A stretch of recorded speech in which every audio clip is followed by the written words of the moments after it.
All right, today I'm going to show you how to stop a dryer mid-cycle. Now, this dryer that I have right here, my dryer, it's drying my clothes, it's in the middle of the cycle, and I want to stop it from spinning in order to perhaps add something to the load or get something out, or maybe the load is done drying and I want to go ahead and pull all the clothes out. Now, I'm going to show you two different ways on how I can stop this dryer from going. All right, but before I get started, if you find my video helpful in any way, can you give me a thumbs up and subscribe to my channel? I'll appreciate it tremendously.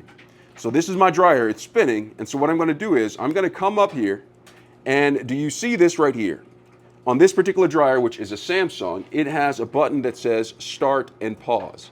Now, your dryer may say the same thing, start and pause, or it may say start and stop, or something of that nature. You'll have to check with the manufacturer instructions in order to know specifically how to do it on your particular dryer. Now, how my manufacturer says to do it, to stop at mid-cycle, is to simply come up here and press this pause, start pause button after it's going. So it's going. Now watch this. I'm going to press this, and the dryer now stops just like that. Do you see that? So this is the first way on how to do it. Now to start it back up, what I do is I'm just going to come back up here, and I'm going to press the start pause button one more time, and it starts it. You see the time goes again, it starts going right here, it says drying right there, and it's going.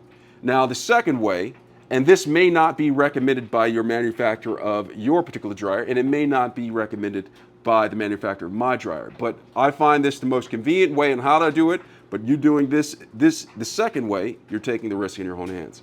Now, in order to stop at mid-cycle, what I do is I simply come up here while it's spinning right here, and I just open it, crack it open kind of like that, and keep the door slightly open, because if I open it all the way, some of the clothes might come out.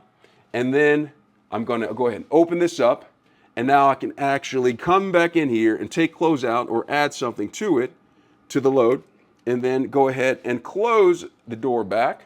And if I want to start it back again, I'll come up here and I'll press the start button again. And that is two ways on how to start and stop your dryer mid-cycle. I hope this video was helpful. Thanks a lot for watching.